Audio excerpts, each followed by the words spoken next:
All right, welcome back to another episode of the Wealth Building for Dummies podcast. My name is Kyle Demian, and I'm joined here with Renji Matthew as always.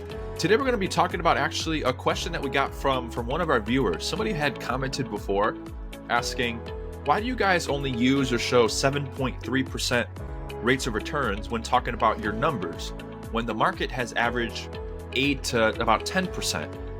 Over the course of the last 30 and 50 years. And we're going to break that down. We're going to talk about the difference between average rates of return and real rates of return. And most people don't even realize that there's a difference because we've not been taught or educated on it. And we don't know how money works, right? But there is a difference, and it's going to be a big difference when we pull up and actually look at the data and look at the numbers. So this show is kind of going to be built off and go almost like a mini retirement series. We talked about a little bit of retirement planning on yesterday's episode. And today we're going to be talking about it kind of again, I guess, but using the same screens and the same graphs and charts because that way it's not based on what we say or what we believe, but it's actually based on the math and based on the numbers. And I'm a little bit of a math freak, I guess. I like looking at numbers, looking at charts and calculators. And I do that often. That's obviously, part of my job and my business. But I'm going to break it down to you in a way that most people don't even realize. And I think with that, I say, let's just jump right in and share my screen and go ahead and get started. Right, Renji? Yep, let's do it. Okay, cool. So what I want to first start with showing you guys, if I can get it pulled up here. You see this impact of losses screen, right, Renji? Yep. Okay, cool. And I'm going to go full screen here. Okay, cool. So we've talked about this concept before, and I want to bring it back up again, chat about it one more time, and then we're going to go into the numbers. But we've talked about the impact of losses, right? And let's just imagine that you had $100,000 in your account that's in the stock market. 1 year goes by, market crashes and goes down 50%, right? So I displayed a graph here. You start with 100,000, you lose 50%, now you're down to 50,000, right? In the second year, what percent gain would you need to get back to $100,000?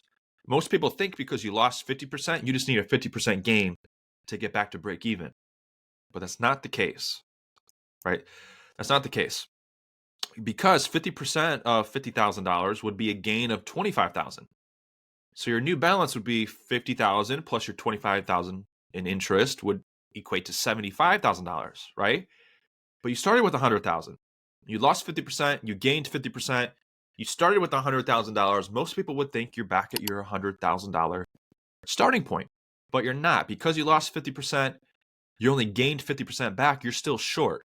As a matter of fact, in the second year, you would need a 100% gain just to get back to your starting point, right? What if you lost another 50% from here and then you gained another 50%? You're even further down the scale on this chart, right? Now, obviously, these aren't real numbers. This is just a totally hypothetical example, more like a simulation.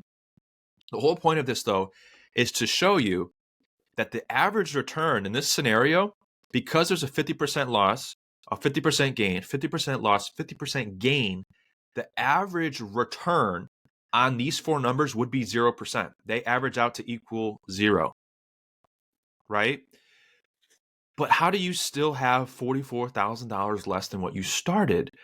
That's because the real return in this scenario would be negative 13% a year. Or actually, based on the 4 years of my money decreasing over time, what percent did I lose every single year? So there's a difference between average returns and real returns. Okay. Now, seeing that, we're going to pop over to another chart. And this is going to be one that you're probably familiar with from seeing from yesterday and yesterday's podcast, if you guys watched that. But let me break down what this chart is for you and go over this one more time. So this shows on the far left, this shows what year we're talking about. So this goes back to the turn of the century in the year 2000, all the way up to actually today's date, which we're recording this on April 24th. So this shows the actual return of the stock market in each and every single year, right? So you can see 2008, market was down almost 40%. You can see 2022 is in here where the market was down almost 20. You can see 2023 when the market was up 24%, right? And then lastly, what is this column? This is your actual balance. So in this scenario, we're starting with $1 million using a big round number just to show and demonstrate how this works. And you can see after, the year 2000, if you lost 10%, your ending balance from 1 million would be 898, and so forth and so on. Okay. If we fast forward to 2024, so if you started with $1 million in the year 2000 and your money went up and down with the market over the last 24 years, as of today, in this account, you would have 3.54 million. Okay. The average return here, if I click on this, you can see this is simply a calculation. Find the average between all of these cells. So this is collecting the average of all of these different interest rate returns, right? And the average is 6.76%. So one would think that if you took $1 million and you multiplied it by a 6.76% average return each and every year, this would be the number you would end up with after 24 years, right? Hope that made sense. Visually, though, I can show you. If you take 6.76%, you multiply it by 1 million, and you showed a 6.76% return each and every single year, this is what you would have each and every single year going down. And if you look at it, after 24 years, you would end up with 5.1 million. But wait, Kyle, wait, Renji. This number is different than this number, right? Why are these two numbers different? It's because of exactly what we're talking about. The average return does not equate to your real returns, right? What would be the real return in this scenario then? I did the math, crunched the numbers. You can see here we end up with about 3.54 million in the account that's in the market that goes up and down over here, right? If we scroll up to here, this would be more like a 5.19% return.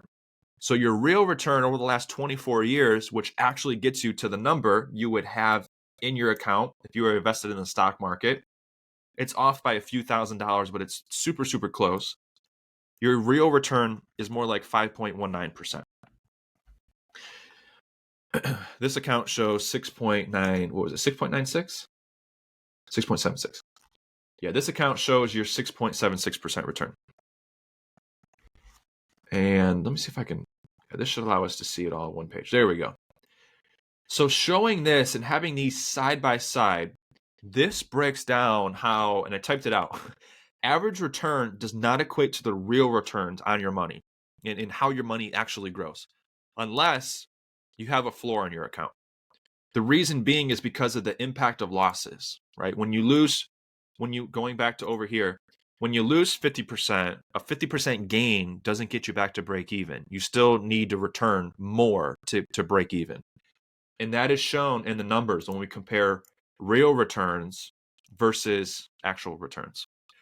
So Renji, before we kind of manipulate and play with these numbers a little bit, because I know we wanted to do that too,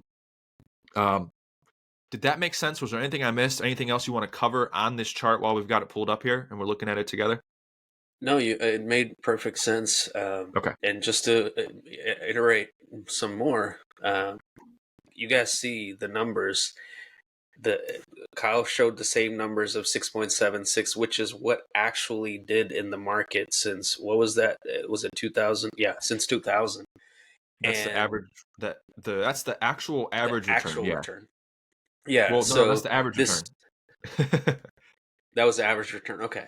Yeah. So you guys see the difference between what they say the average return is and what the actual return is, or the real return, right? So we get asked this all the time. It's like, because we like to use conservative numbers because it's better to illustrate stuff in a conservative way. And then if they get better numbers, then awesome, right? Under promise, over deliver, right? So, we get asked all the time, why do you guys show these smaller numbers? Because the market actually averages between 8 to 12%. But as you can see, it was 6.76 there. And if you illustrate it at the 6.76, you should be ending up at over 5 million instead of 3.5 million.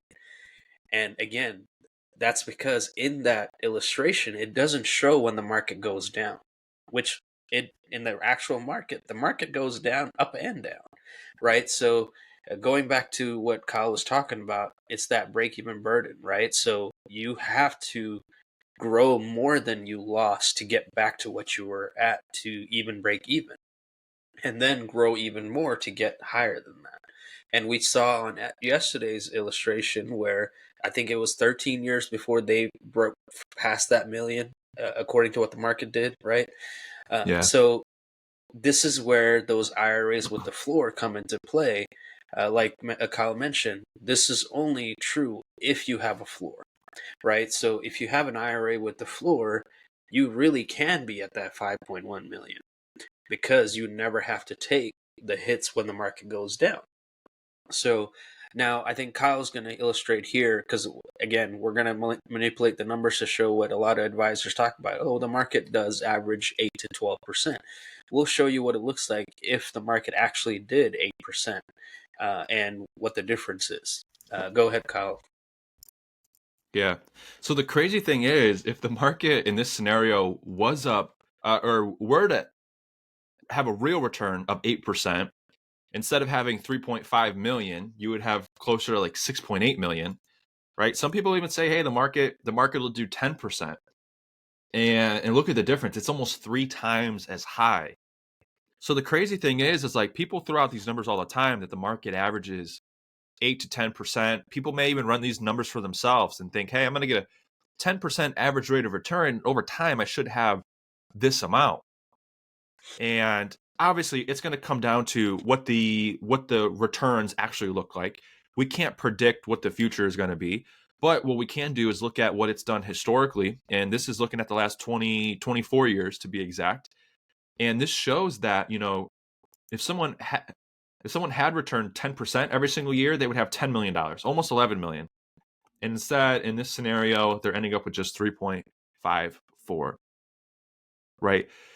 So just to show you guys the numbers, we wanted to break it down. And this is kind of an answer to that question that, we had a viewer ask is, why do you guys only use 7.3%? And actually, that's a perfect way to kind of wrap this up. We got the 7.3% from a source called The Motley Fool. On this article, if we scroll down, this article is about a year or two outdated, but what it does cover is it covers 30-year data. It shows that the average return or the annualized return over the last 30 years is closer to 9.9%, which we talked about. Averages are different than the real return, right? The real return on your money, or AKA how your money has actually grown over the last 30 years, is more like 7.3.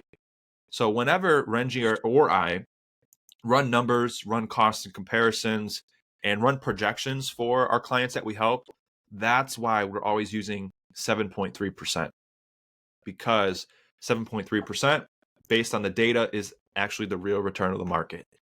And with that, if we run, 10%, let me look at the difference between 10%, which is almost 11 million, and 7.3%, which is, let's just call it half of that, right?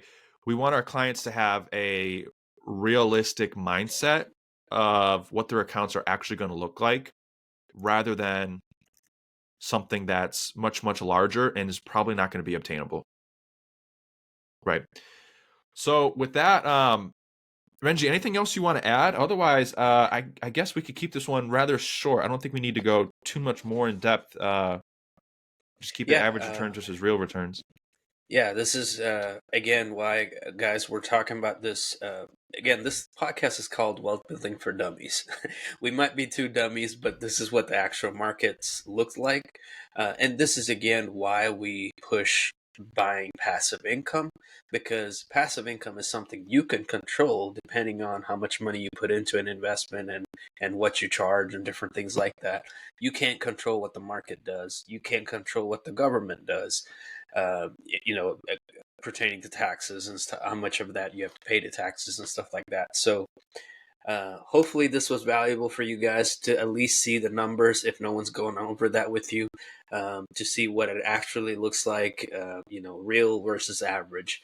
But yeah, I think that's a good place to end. Awesome. I agree as well. And as always, thank you guys for tuning in. If you learned something new, make sure that you like this episode below and share it with your friends. Share it with a family member, or somebody that's maybe contemplating investing, or you guys are getting closer to retirement. share our podcast. We would really appreciate that.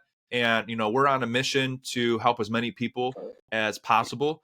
And to do that, we are creating a series that's going to come out, and we're going to create our own little school community so we can engage and have a community together of people that, want to build wealth. And we're going to try to build up, 1,000, 2,000 wealth builders all inside of one community where we all have the same goal. And that is, being there for each other, supporting each other, and really just keeping each other accountable and learning about money, learning about the financial education that we should have been taught, while we were growing up in school and or in college, right? So with that, thank you guys for tuning in. Be on the lookout coming soon for our school community that we're launching, and we'll see you guys on the next episode. Take care.